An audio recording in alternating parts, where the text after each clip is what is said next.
Mesdames, Messieurs, bonjour, bienvenue pour cette édition de la mi-journée. Nous sommes sur Alizé Guadeloupe, merci de votre fidélité. Nous ouvrons cette édition avec un appel à la prudence en cette période de fin d'année où bon nombre d'accidents ont lieu, notamment la consommation d'alcool est à l'origine de bon nombre de drames sur la route. Le préfet de Guadeloupe rappelle les principes de tolérance zéro en cette période. Les précisions tout de suite avec Muriel Barlagne. En cette période de fête, il faudra se montrer particulièrement vigilant sur les routes. Après quelques verres, certains ont vite fait d'oublier les règles de bonne conduite. D'autres s'autorisent à téléphoner au volant quand cette pratique est interdite, même avec une oreillette. Et puis il y a le classique non-respect des limitations de vitesse. Autant d'infractions qui seront contrôlées de très près dans les prochains jours, avec comme mot d'ordre « tolérance zéro ». Cette présence renforcée des forces de l'ordre sur nos routes est bien accueillie par les automobilistes. C'est une bonne chose puisque moi je ne vis pas ici, je suis en métropole. Mais je vois qu'il y a une grosse différence entre la conduite de là-bas et ici. C'est pas respecté en fait. C'est pas respecté et puis les gens ne sont pas trop conscients du danger que ça représente pour les autres automobilistes qui sont sur les routes. C'est bien, ça pourrait aider beaucoup de gens. Ouais, ça pourrait aider aussi les jeunes, les gens que les voitures, les gens qui n'ont pas de voiture aussi qui sont piétons, les motos, cyclistes, etc. Ça peut sauver beaucoup de vies, voilà. Je trouve que c'est normal qu'on le fasse, parce que c'est pour la sécurité des personnes et puis pour que les gens soient tout à fait sensibles au fait que la route, c'est pour tous. Depuis juillet, 2 mesures importantes sont appliquées, à savoir la réduction du taux d'alcool à 0,2 g par litre pour les conducteurs débutants, ce qui signifie qu'il ne faut boire aucun verre d'alcool avant de prendre le volant, l'interdiction de porter à l'oreille tout dispositif susceptible d'émettre un son pour tous les usagers de la route, infraction passible d'une amende de 135 € et d'un retrait de 3 points sur le permis. Pour finir l'année en beauté tout en restant prudent au volant, certains rappellent quelques règles élémentaires. Mais qu'ils fassent attention, qu'ils ne boivent pas beaucoup. S'ils boivent, qu'ils restent où ils sont. Il faut aussi qu'on pense au lendemain des fêtes. Donc c'est normal que celui qui conduit ne boit pas. Donc pendant les fêtes, je ne conduirai pas. Oui, ne pas sortir cette année, rester en famille, ne pas aller comme chaque année, passer partout, rester plutôt en famille et sur place ou aller chez la voisine juste à côté sans prendre la voiture. Dans un communiqué daté du 18 décembre, le préfet de la région Guadeloupe en appelle à la prudence et au civisme sur les routes. 4 personnes ont déjà trouvé la mort dans des accidents depuis début décembre. Toute la population est invitée à se mobiliser pour éviter que le bilan ne s'alourdisse. C'est hier qu'Arichalus a pris place en tant que 6e président de région à l'hôtel de région à Basse-Terre, une investiture qui s'est déroulée dans un esprit très républicain. Reportage Muriel Barlagne. Comme le veut le protocole, c'est Victorin Lurel, le président sortant, qui a introduit la séance, le temps d'installer la nouvelle assemblée régionale. Un rituel encadré par la loi, selon lequel le doyen de la nouvelle assemblée, en la personne de Clodomir Bajazé et la Benjamine Jennifer Linon, doivent présider la séquence électorale. Avec 40 présents et un absent avec procuration, en la personne de Éric Jalton, le député maire des Abîmes, le quorum est largement atteint. Vient le moment d'ouvrir le registre de déclaration de candidature. Mais d'abord, l'Assemblée se lève à l'appel de Clodomir Bajazé pour une minute de silence à la mémoire des victimes des récents attentats de Paris. Merci. Oui, bonjour. Je propose la candidature d'Arichalus. Guy Losbar, le maire de Petit-Bourg, est le seul à faire une proposition. Arichalus est l'unique candidat à la présidence de la région.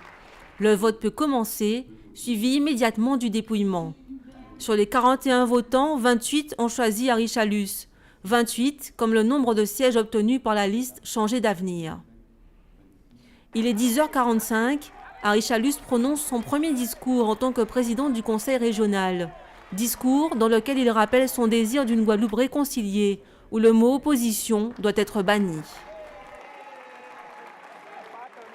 Aujourd'hui, c'est la Guadeloupe qui gagne. Il faudrait qu'on soit solidaires. Et j'appelle encore à la réconciliation, quel que soit le bord politique d'une personne. On devrait apprendre à se parler, à s'écouter respecter l'opinion de la personne. Après une suspension de séance de 1 heure, la nouvelle équipe met en place la commission permanente, une commission de 12 membres, dont 8 vice-présidents. La liste proposée est un consensus entre les listes Changer d'avenir et la Guadeloupe toujours mieux. Guy Losbar et Marie-Luce Ponchard sont nommés respectivement premier et deuxième vice-président. Ça va être collégial, surtout par rapport à ce que nous avions connu. Donc il nous appartiendra, surtout moi, en tant que premier vice-président, d'assurer cette cohésion au niveau donc, du groupe, mais surtout faire en sorte que nous sommes toujours en face avec nos objectifs, notre ambition, et quand c'est nécessaire, accompagner avec le président. On voit très bien la marque d'Harry Chalus dès cette première séance. Je m'en félicite pour la Guadeloupe parce que ce qui importe, c'est de construire ce pays et on ne peut pas construire un pays qui est divisé, il faut le rassembler, il faut que tous les Guadeloupéens se retrouvent et cette démarche de réconciliation, Harry Chalus l'a voulu, c'est la raison d'ailleurs pour laquelle je suis à ses côtés et j'espère qu'effectivement nous serons au rendez-vous et que nous n'allons pas décevoir les Guadeloupéens. C'est ça qui nous anime aujourd'hui, ne pas décevoir et trouver des solutions rapidement. La prochaine plénière devrait avoir lieu en janvier. Elle sera l'occasion de nommer les responsables des différentes commissions du Conseil régional. Le nouveau président s'est montré très consensuel avec un hommage rendu à son prédécesseur, Victorin Lurel. On écoute pour son travail, on écoute tout de suite les réactions de ce dernier. Au-delà des bonnes intentions qu'il faut enregistrer avec satisfaction, surtout lorsqu'elles sont marquées au coin des valeurs républicaines et universelles, il n'y a rien à dire. En revanche, dans la pratique, il faudra répondre aux aspirations de la population, aux fortes demandes qui ont été suscitées, voire entretenues, que bon, tout était mauvais, tout était de ma faute. On fera tout. Bon, très bien, je vais assister à ma place avec un esprit constructif, vraiment. Parce que je sais qu'il y a des choses qui ne sont pas réalisables. Je n'ai pas été ici président pendant 9 ans pour ignorer les contraintes. Et il faudra tenir la barre, gérer les contraintes, répondre aux attentes, aux demandes, ne pas créer de déficit, ne pas augmenter les impôts, ne pas surendetter. Je peux vous dire, il faut être bon. Voilà, je pense que Harry Chalus fera son travail. On verra à mesure qu'il appliquera son programme. Voilà, il est ambitieux, on verra. Appel à l'union. Dans son discours, Harry Chalus a lancé un message aux têtes de liste du premier tour, comme Mélina Seymour, Laurent Bernier ou encore Alain Plaisir. Précision avec Patrick Curie. Nous avons certes remporté l'élection, mais nous n'avons pas encore gagné le vrai combat. Celui de mériter pleinement la confiance des Guadeloupéens en réussissant notre projet de mandature. Au-delà de nos alliés, je veux m'adresser à l'ensemble des élus guadeloupéens en leur disant que nous pouvons tous réussir si nous savons unir nos forces dans le respect de nos différences. Aussitôt installé, le nouveau président de région a invité l'ensemble des acteurs de la vie politique à collaborer pour construire son projet. Toutes les têtes de liste engagées dans cette élection avaient été invitées à cette investiture. Parmi les présents, Alain Plaisir et Mélina Seymour se disent prêts à répondre à cet appel, mais pas à n'importe quelle condition. Collaborer, on verra ce qu'ils nous proposent.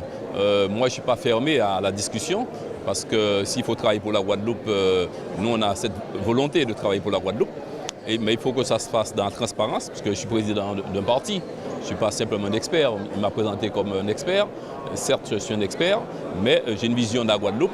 Et il faut que l'expertise rentre dans cette vision-là. Et cette vision, c'est qu'il faut changer de cap. Il faut une autre politique. S'il s'agit de faire la même politique que le précédent président, ce sera un échec. Nous sommes à la disposition de la nouvelle gouvernance régionale pour travailler, mais nous serons aussi vigilants. Nous allons travailler, mais avec concertation, et nous voulons vraiment être une force de proposition pour cette jeunesse qui est là, qui désespère, mais qui est surtout dans l'attente et qui a besoin d'espérance, mais avec des actions concrètes. Et nous serons là à veiller à ça et à travailler justement pour cette jeunesse-là, avec elle. Harry Chalus a directement interpellé Laurent Bernier en tant que président du CHAG pour une réflexion sur la gestion de l'eau. Ce dernier souhaite que ce ne soit pas des 20 mots, mais une véritable action coordonnée sur le terrain. La vocation du président Chalus, c'était de mettre les pieds dans le plat sur des sujets d'intérêt général comme l'eau. Je suis son homme. Et je l'ai été par le passé et je ne vais pas me défiler maintenant. Mais ce n'est pas une question propre à ma personnalité, c'est une question d'intérêt général qui concerne tous les élus. Des mots, c'est les actes. Et moi, je veux donner à ma petite place des actes forts sur la question relative du service public de l'eau et de l'assainissement. J'ai entendu le message du président Chalus, qu'à cela ne tienne. En nous, c'est le moment ou jamais. Cependant, sur les 7 têtes de liste éliminées au premier tour des régionales, peu étaient présentes dans l'hémicycle. Reste maintenant à savoir si elles sont malgré tout sensibles à l'appel lancé par le nouveau président de région. Le réveil de la force, c'est le 7e épisode de la grande saga Star Wars qui n'a pu être diffusé hier sur les écrans du Rex à l'occasion de la première séance qui était donc prévue. Les nombreux spectateurs qui s'étaient précipités pour cette séance n'ont pas tout à fait apprécié. Richard Scott les a rencontrés.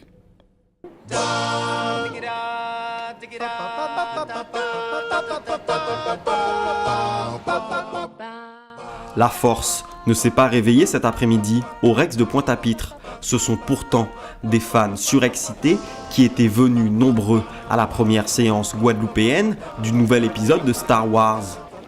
J'espère que qu'il va valoir tous les anciens, parce que du coup c'est plus George Lucas. Et voilà quoi, j'espère qu'ils vont m'en mettre plein la vue.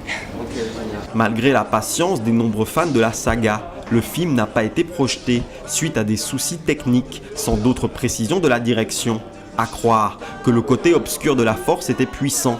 Exactement, on nous a dit qu'il y a eu un problème technique. Et actuellement, on ne sait toujours pas sur une séance à 18h. C'est une très grande déception. Parce que normalement, la France qui est déjà a eu le film le 16 décembre. Et nous sommes un département français. Donc normalement, nous sommes censés avoir le film en même temps que la France. Nous sommes le 18 et ils ne sont même pas capables de diffuser le film 2 jours après la sortie. Actuellement, aux États-Unis, ils sont en train de voir le film. Et nous ne pouvons pas le voir. Donc dans le trajet États-Unis-Guadeloupe, je ne pense pas qu'il y ait des problèmes de destination, de kilomètres et compagnie pour faire venir un film. Au-delà de l'incident survenu au Rex, ce nouvel épisode de la saga est une petite révolution dans l'univers de Star Wars. Avec un budget estimé à 200 millions de dollars, un nouveau réalisateur, J.J. Abrams, et de nouveaux héros, une jeune femme et un jeune noir, preuve du souci de diversité qui existe dans l'industrie cinématographique américaine.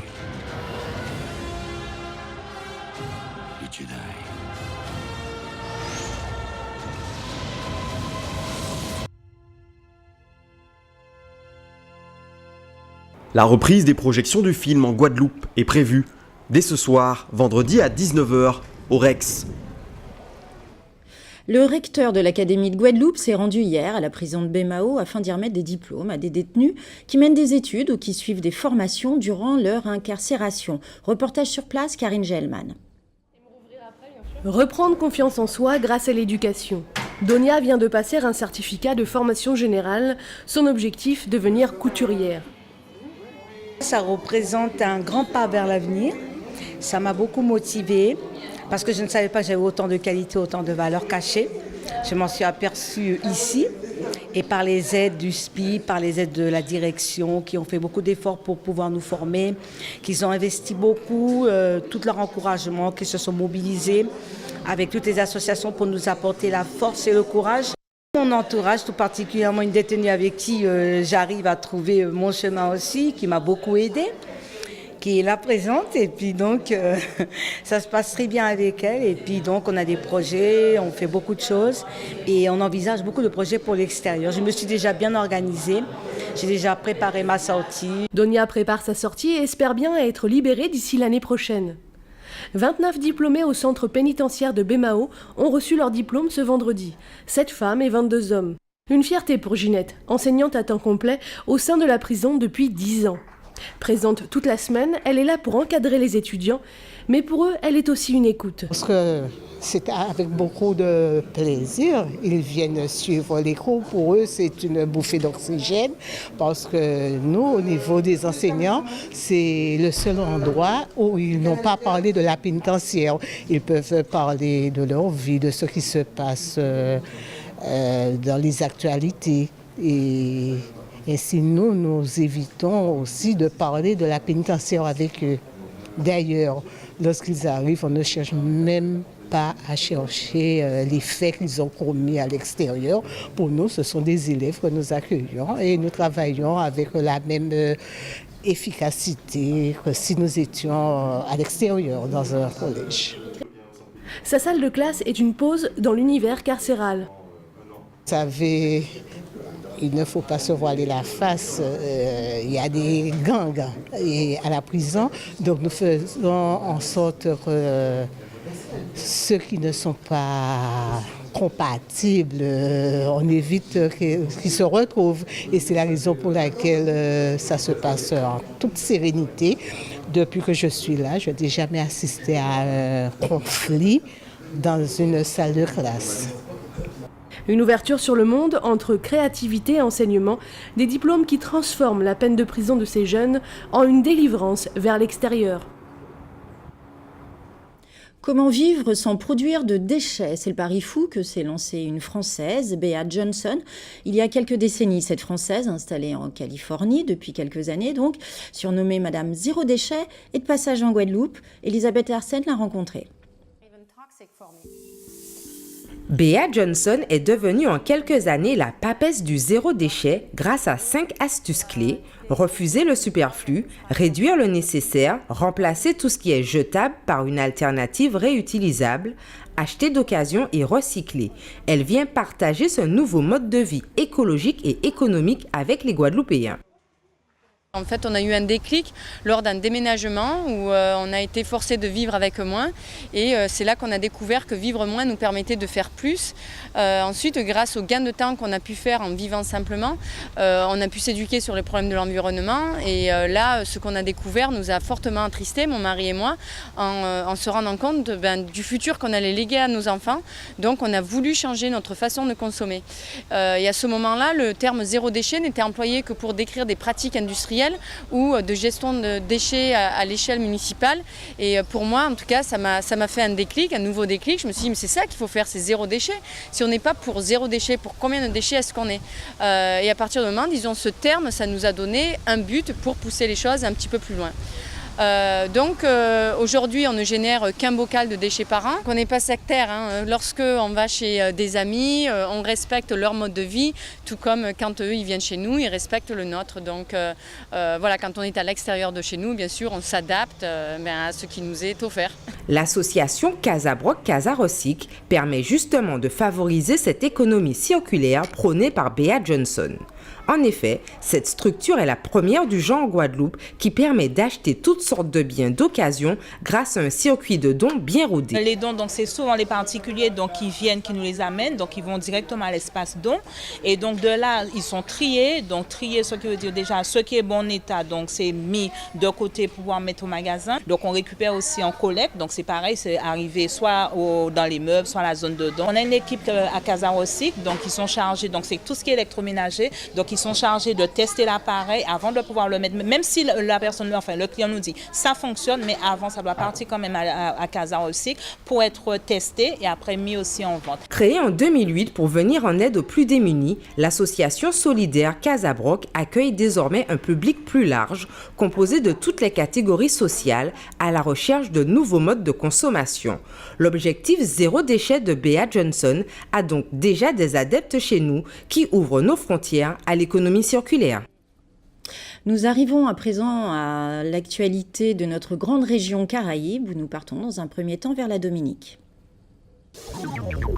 Dominique, Patricia Scotland en visite, fraîchement élue comme secrétaire générale du Commonwealth. Patricia Scotland a effectué une visite dans son pays de naissance, la Dominique.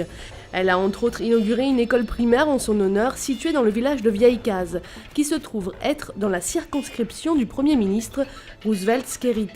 Stuck Salt, c'est le rapide message qu'a délivré la nouvelle secrétaire générale du Commonwealth à ses détracteurs. Tous les Dominicains ont très bien compris ce qu'elle a prononcé et en tant que Dominicaise, elle connaît la portée injurieuse de ses propos. Patricia Scotland a en outre vivement remercié le Premier ministre Skerrit en tant que principal soutien à sa candidature à la tête du Commonwealth malgré les nombreuses critiques. En effet, et même si elle est née à la Dominique, Patricia Scotland, âgée de 60 ans, n'a résidé sur l'île que lors de ses 2 premières années. Cette naissance lui confère la nationalité dominicaise, ce qui lui a permis d'être éligible au poste de secrétaire général du Commonwealth. C'est d'ailleurs la première fois depuis sa création, en 1965, que cette institution est présidée par un Caribéen et par une femme. Patricia Scotland se dit donc très fière de ce poste et de ses origines dominicaines. Elle l'a rappelé à la foule rassemblée pour la cérémonie d'inauguration où elle a prononcé un discours mi-anglais, mi-créole. Dominique, le Premier ministre dans la tourmente. Dominique, toujours où le nom du Premier ministre Roosevelt Skerrit est mêlé à de nombreuses allégations de corruption, de népotisme et de malversation. Notamment sur le projet aujourd'hui en suspens, le Layou River Hotel, Skerrit aurait conspiré avec l'ambassadeur de Chine, David Xiu, et son partenaire d'affaires, Tung, pour mener des actions frauduleuses à l'encontre des investisseurs Felix Chen de l'ordre de 20 millions de dollars américains. L'affaire est en cours, mais le Premier ministre dominicain risque gros si la corruption était reconnue. États-Unis, saisie de drogue au Guatemala. La police des douanes de l'aéroport international de Washington a saisi plus de 4 kilos d'héroïne sur un homme d'affaires en provenance du Guatemala. La drogue était dissimulée à l'intérieur des sacs en plastique étiquetés comme poudre d'avoine. L'homme d'affaires a fait l'objet d'une inspection de routine qui a suspecté ces sacs, lesquels ont dû faire l'objet d'un second contrôle canin qui a détecté la drogue. L'homme d'affaires a été renvoyé au Guatemala et interdit d'entrer sur le territoire états-unien pendant 5 ans, mais il n'a pas été arrêté car il a pu prouver qu'il n'était pas informé de la contenance des sacs en plastique. Tous les jours, la douane américaine de l'aéroport de Washington saisit plusieurs kilos de médicaments, drogue, argent, armes et autres produits illicites à l'entrée des frontières américaines. Le port de la Guadeloupe célèbre ses 40 ans. Hier soir, un spectacle pyrotechnique d'une envergure assez exceptionnelle a eu lieu à Pointe-à-Pitre, sous les yeux émerveillés de bon nombre de personnes présentes. Un autre show aura lieu cet après-midi à 18h30, toujours à la Darse de Pointe-à-Pitre. Les images d'Éric Pommier. 95% des échanges de marchandises de l'archipel vers les... Petite erreur de lancement, apparemment. Nous continuons avec du sport. À présent, c'est la 11e journée du championnat de division d'honneur. Voici le programme, si vous voulez bien. Voilà, voici le programme des rencontres qui se dérouleront cet après-midi et ce soir. À 15h30, la Juventus rencontrera le CA Marquisa à Saint-François, tandis qu'à Sainte-Rose, l'USR s'opposera à l'AC de Marie-Galante. Et puis à 20h, ce soir à Bémao, l'USBM jouera face au Phare. À la Gauloise, quant à elle, et le Sirocco seront à Bouillante. Et enfin, CSM et la Solidarité scolaire seront à Petit Canal. Depuis plusieurs jours déjà, des marchés Noël sont organisés un petit peu partout en Guadeloupe. Celui de Saint-François qui s'est ouvert aujourd'hui met en avant du maraîchage et l'artisanat. Karine Gelman s'est rendue sur place. Il y a mon petit soulier qui veut faire le temps ce jour. La magie de Noël a frappé au marché de Saint-François. Artisans et commerçants de la commune se sont réunis pour faire découvrir aux touristes les traditions de la Guadeloupe. Nous présentons les gâteaux de notre culture. Moi-même, j'ai fait la patate douce, la papaye, au lambi, au thon, à la morue, avec patate douce, papaye et igname. On représente, on garde notre tradition. C'est très important quand nous ressortons notre tradition culturelle de Noël. Je viens d'un pays très catholique, les Philippines. Donc Noël a beaucoup d'importance pour nous et pour moi. Et je suis très contente que je retrouve les mêmes traditions ici en Guadeloupe. Cette année, quelques déconvenues. La saison de Noël, elle n'est pas très brillante. On a eu mieux. On a eu mieux. Et vous voyez, les insécurités en Europe, ça joue beaucoup dans la psychologie des gens. Donc, et aussi parce que c'est dur. Je ne veux pas utiliser le mot crise parce que ça devient une excuse pour tout. Mais on sent qu'il n'y a pas assez de circulation d'argent. Mais tiens, Bérette Pamoli, le moral est au beau fixe parmi la communauté des commerçants. On a invité non seulement les maraîchers et les artisans de la ville, mais également on s'est étendu à la Guadeloupe, puisqu'on avait envie vraiment de ce grand moment de partage. C'est Noël, n'est-ce pas? Donc Noël, qui dit Noël, dit partage. Dit ambiance conviviale, et on avait envie vraiment d'accueillir l'ensemble des maraîchers. Alors c'est vrai que tout le monde ne pourra pas venir et se placer, mais en tous les cas un grand maximum de maraîchers, d'artisans et de personnes qui voulaient partager avec nous ce moment de Noël. Voilà. Et en avant-goût, du chanté Noël nocturne, quelques notes de Douce Nuit.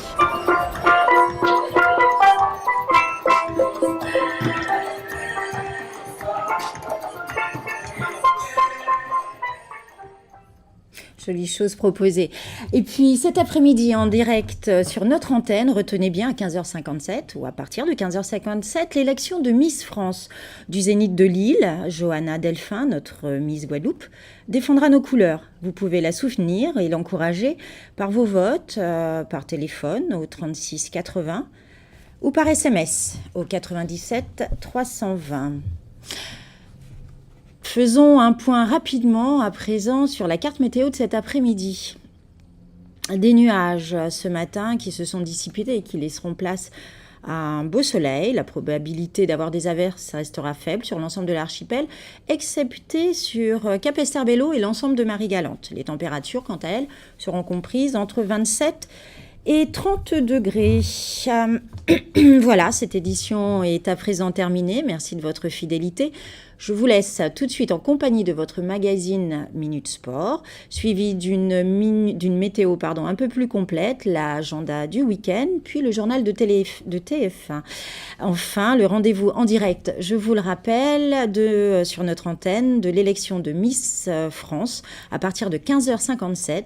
L'info continue sur www.alizé.com. Excellent après-midi à tous. Je vous donne rendez-vous ce soir à 19h30.